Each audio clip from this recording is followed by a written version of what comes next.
In some of our research, we found that school children who are learning 2 languages from birth actually outperform monolingual children on tasks that measure a child's awareness of and ability to manipulate the sounds of language. This ability is called phonological awareness, and it's a very important precursor to reading. Teachers' voices. As vozes do professor. أصوات المعلمون. La voix des enseignants. Bien. Professores. Teachers' voices. Welcome to a new episode of Teachers' Voices. In this episode, we will talk about multilingualism in a culturally diverse world. I am your host, educational researcher Nina Alonso, and today we will first talk to expert Kaja Jasinska. Kaja's research helps explain some of the situations educators experience around the world when supporting children's learning various languages at different developmental stages and in different contexts and geographies. Listen in as 3 educators share with us their inspiring stories. Daniela's an Italian language facilitator supporting young bilingual kids in Luxembourg. Olasun Kanmins, an innovative International Teacher Prize winner who teaches English in Nigeria. And finally, Jose Luis, who tries to infuse the love of languages to older kids in an international private school in Singapore. Let's first welcome Kaja, who is a cognitive neuroscientist interested in the neural mechanisms that support language, monolingual or bilingual, signed or spoken, reading and cognitive development across the lifespan. Her research asks questions such as, how does early life experience change the brain's capacity for language and learning? Hi, Kaja. Thanks for your contribution. Oh, it's my pleasure. Very happy to be here. Kaja, we will hear testimonials of teachers working in multilingual contexts with children who grow up with several languages. I've heard children who learn 2 languages from birth might have learning advantages, so I would like to ask you, what's happening in the brain of a bilingual or multilingual child in the first years of development? Here's the interesting part that concerns difference between monolingual and bilingual brains. Now, for a baby who's exposed to 2 languages, so say French and English, at 12 months, that bilingual baby actually retains some of the neural sensitivity for universal speech sound discrimination. Now, just like a monolingual baby, that bilingual baby hones into the contrasts to the sounds that are found in the language she's exposed, but her brain will also show greater activation in that key phonological processing region, that superior temporal gyrus, 2 foreign language sounds at a time in development when her monolingual peer can no longer do this. So the monolingual peer has long lost this ability that the bilingual baby retains. And we think that this bilingual advantage might actually support language learning and even learning to read later in childhood. Much of your research has been on literacy acquisition in multilingual context. Could you tell us a little about how bilingualism or multilingualism affects reading development in children? Now, you can imagine as children learn to read, their awareness of sounds and their ability to manipulate those sounds helps a child make a mapping between a letter and sound, which is really the entry point into literacy. Now, bilingual children who show that advantage in phonological awareness also show advantages in reading, and we've observed this in school children in Canada, in the United States, and even children that are growing up in low literacy communities, such as some of our latest work in rural areas of Côte d'Ivoire. Now, there's this false idea floating around that a child can start learning a second language when it's quote unquote safe. And if children are exposed to 2 languages early, they will be confused, right? So they won't learn either language proficiently. They will have problems in their languages. And so you should really teach them one and then the other. But we don't find that bilingual children show any language delays or confusion relative to their monolingual peers. We do see that bilingual children sometimes use two languages when speaking, and that language mixing can be interpreted as confusion or misinterpreted as confusion rather. But language mixing is actually a very common, normal feature of bilingual speech between two highly proficient bilinguals. So when you see bilingual adults who are speaking together and they code switch, meaning that they're fluidly switching between their two languages, we would tout that as a mark of language skill. And that is certainly true of the same behavior in child bilinguals. Kaja, in line with what you have just said, our first interviewed teacher today, Daniela, works with very young children in kindergartens, supporting the link between heritage language, local languages, and the development of early literacy. Oh, that's so cool. I'm really looking forward to hearing that. Hello, Daniela. Ciao Nina, come stai? Daniela first explains the work she does with very young children and storytelling supporting bilingualism.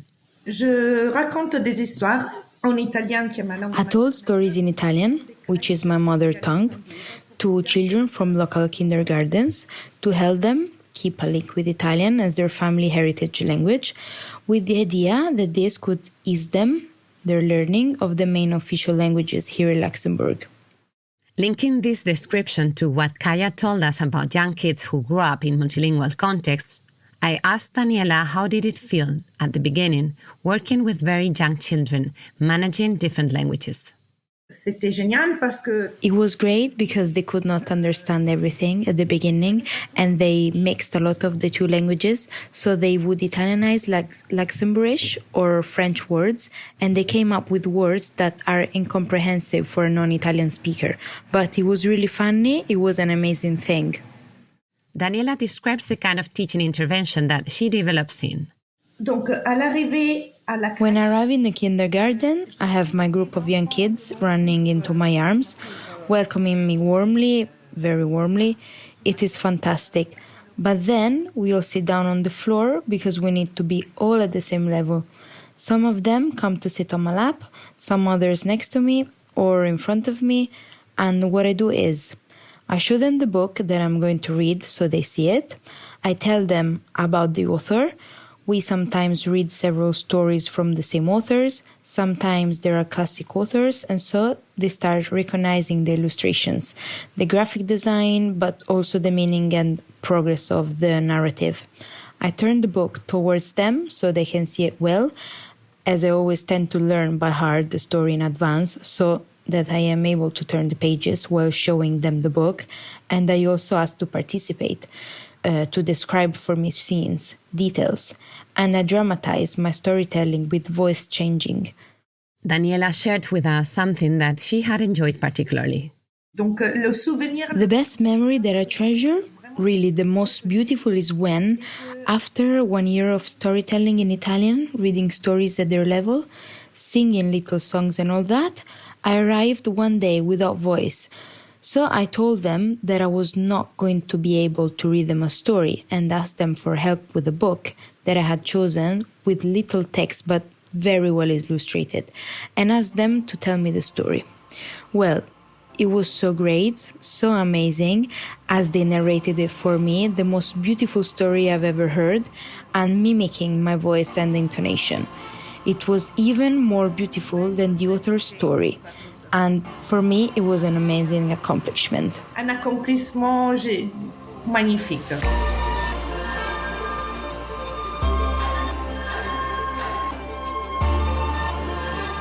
I was curious to know the kind of progress that this kind of intervention had shown.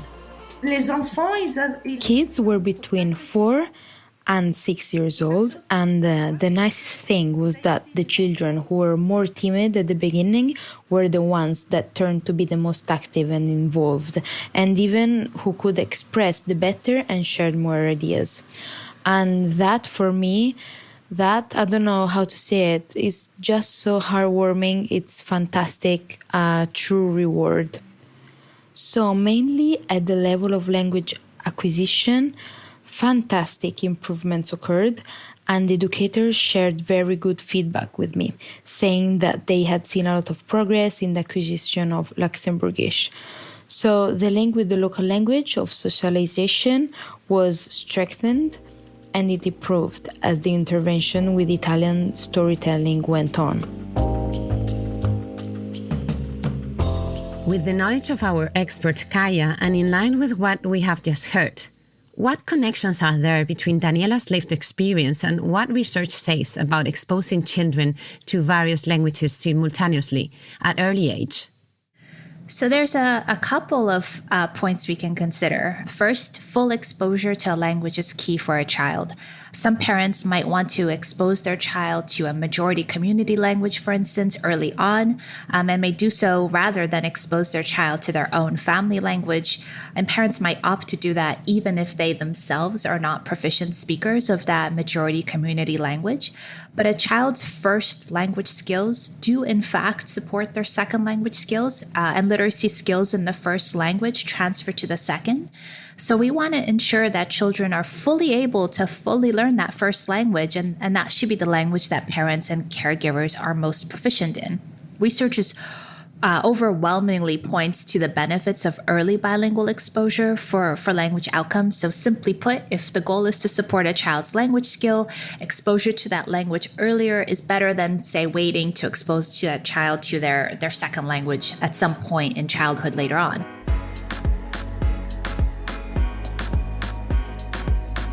Having heard about the links between Kaja's research and Daniela's inspiring work supporting bilingual pre-primary children in Central Europe, we move south to a different context. We arrive in Africa, where dealing simultaneously with various local languages and having to learn an official language is not uncommon. This is the kind of learning that Olasunkanmi supports in Nigeria. Olasunkanmi is a creative and highly engaged teacher whose work has merited winning the Best Teacher in Nigeria award in 2019 and being in the list of the 10 finalists of the Global Teacher Prize 2020. He teaches English in lower secondary school, years in a public school in a suburban area of Abuja. Olasunkanmi teaches in a community where many local languages are spoken, but he teaches English, which is the official language in his country, Nigeria. I asked him why he thinks that teaching English is so important for these multilingual students. You need to teach the effective communication using English language. One, to make students global citizens, and that is key for me. So anytime I enter class, the students I see before me are not local students, but they are global champions and world changers. And one of the vehicles of doing this is through language, and the language is English. Knowing that Olasunkanmi has won several awards for his creative, context-based, and innovative pedagogical approaches, he shares with us some of his strategies. I create songs around some of the concepts of the subject we are teaching. I create songs. At times I rap. At times I create games. The student will sing along too, and then we generate examples, and they discover, wow, this class is different from the previous ones, from any other classroom. Everybody wants to learn now. And oftentimes students see English phonology as difficult. Yes, it's not the common thing we learn every day. So it seems difficult for them, but introducing edutainment into it makes it easier with the students. When we do the English phonology, of course, we generate examples that will be written down. But if you are talking about writing exercise, like writing composition, it's another aspect of English language that we also have another style, not songs now, another style of teaching. Personally, I've created another style that can fit into that one. And that's more of like a dance step that is popular in the country. Let me be specific. There's a particular dance in the country we call shaku shaku, where you start with shaking your head and then you lift your hand in a stylistic way like that, and then you start shaking your legs too. So, and then when you are writing essay, the basic thing we teach them is that you need at least 5 paragraphs. And in dancing shaku shaku, you also need 5 parts of your body. That's your head, your 2 hands, and your 2 legs. So we compare that one with the essay writing. I asked him if he wanted to share a particular experience that was especially relevant in his career, and he shared a very personal and touching story. I said it's a very emotional question, but I will just be sure that I'm in control of this, because the student in question is late, that is dead. His name was James. I met him in 2013. Very brilliant, but could not read and could not write. But James will remember everything you taught him in the class. So one day I did a little research on dyslexia, and I discovered that the problem James had was dyslexia. So I went to his mother, and then we agreed that okay, I was going to bring him up and help him. And in the space of 6 months of regular drilling, reading, relating well, exposing him to writing and the rest, James became very sound. Originally brilliant, so it became very easier for him. By the time he wrote his examination, he had a credit in that, and this happened in a space of 6 to 8 months. I think I met him in 2013, sometimes around August, and by March, when he was writing his certificate examination in the school, he cleared his results, both the national certificate and the West African examination certificate. And basically, I can't forget him. He had that issue, dyslexia, and through regular exposure to reading, relating with him, using some of the styles, ICT integration I use in a classroom, a little form of entertainment. I had not really gone fully into that then. I was able to assist him. And, it's a testimony in his own, but it's not available now to share it, but I'm sharing it for him. Basically, what worked for him was the fact that I gave my time, I showed interest in him, and that gave him the encouragement to come out of his shell. As I often ask other teachers, Olasunkanmi also told me about what is for him the most rewarding part of his work. Basically, for me as a teacher, what is most rewarding, apart from all the awards I've won, stuff that I've gotten for the school, had always been my results. Once the result of my examination comes out and my students can give me up to 90% pass rate, wow, nothing makes me happier than that. Nothing makes me happier than that. I enjoy just seeing the result. I enjoy my students when they come back to tell me, yes, they're in the university now. Oh, you taught me many years ago. I am in year 3, I'm in year 4 now. I've come to say thank you. So it's always rewarding. It's always, I feel fulfilled seeing that.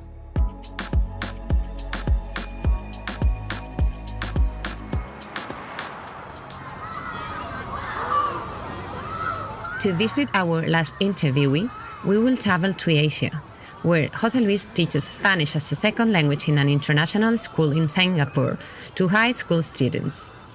I first asked Jose Luis to paint a picture of the multilingual and multicultural context he teaches in and about his students.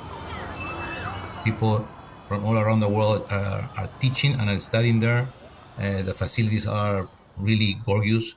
It's a great place to explore a lot of things. I think that this is the best thing that the school offers, the possibility to explore. If you are a curious student, you can explore several kind of types of things. So you can explore cultural things, manual things, artist things, and there are a lot of opportunities for everybody.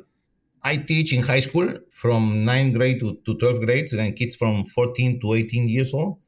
Most of them are Americans or are American passport holders. Some of them are first generation, some of them are all Americans. There are other communities like Indians, for example, or Chinese. They are willing to learn.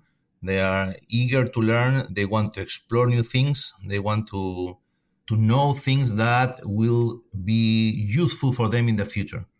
Sometimes there's an obsession for the grade. There's a grading obsession. One of the frustrations of the teacher is that the students wants to pass. Unfortunately, I found out that the biggest obsession of the students is to pass. And in my case, in this school, is not only to pass, it's to pass with a great grade. That's the most important thing in their brain. And our work is to try to make them to understand that is not the most important thing. The most important thing is to learn the language and to know that they have a language that they can use in the future for a lot of things. Knowing that Jose Luis is a teacher with many years of experience, but who is also a recognized author of fiction and poetry for young people, I wanted to know about Jose Luis' personal touch, and so I asked him about the pedagogical perspectives or strategies that he prefers.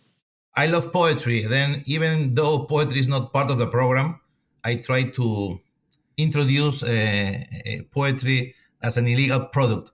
And I tend to read to them when I find a correlation between the topic that we're working on and some poetry that I know from some famous author. I try to read that kind of poetry. And most of the time in the lower levels, they they don't get it, and I have to explain the full thing. But sometimes in the higher levels, they get it, and this is amazing.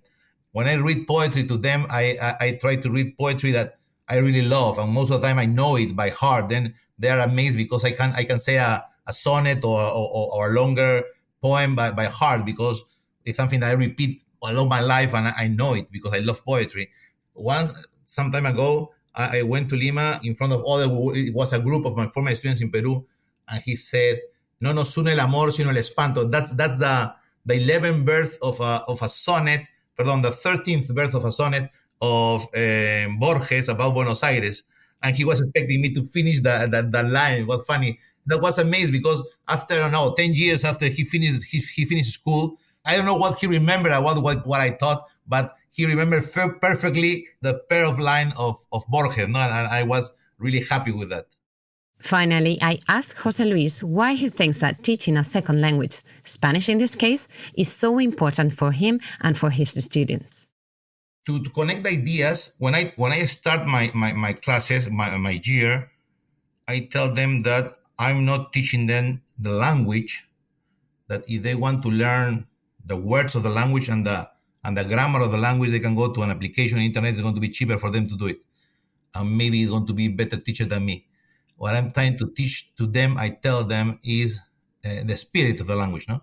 How it feels to think in Spanish, how it feels to write in Spanish. What I love about being a teacher, the relation with the students, and how I can change a life by using the language as a tool, no? The language, I use the language, I use my passion for the language, I use my love for Spanish, but what I really do is I create relations, no? Because finally, I'm a poet. I always say, I am a poet because I write poetry. Maybe the scholars, the people who know, they can say that I am a bad poet. Maybe I am a terrible poet, but I am a poet. I don't know if it's correct or not, but for me, my topic, Spanish, is not the most important thing that I do in the school. My relation with the students is the most important thing.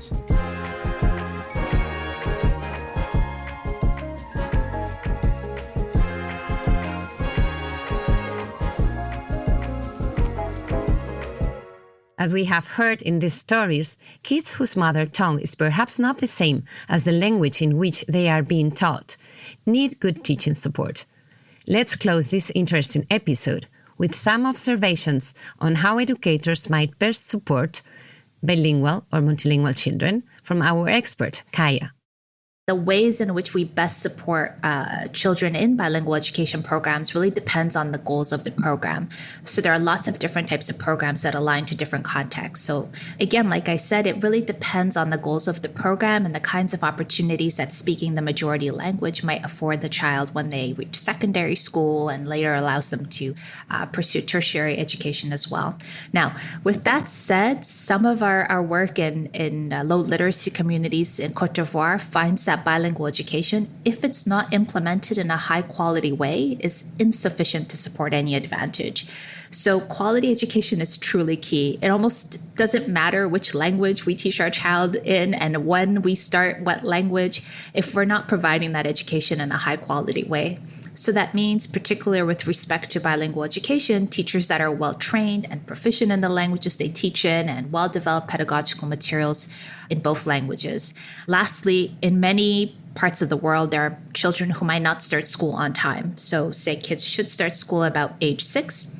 But if children start school late, that naturally delays their exposure to the language of instruction. And certainly the evidence on the importance of early acquisition is perhaps another reason we could cite for why it's essential to ensure that all children have access to schooling at the right age.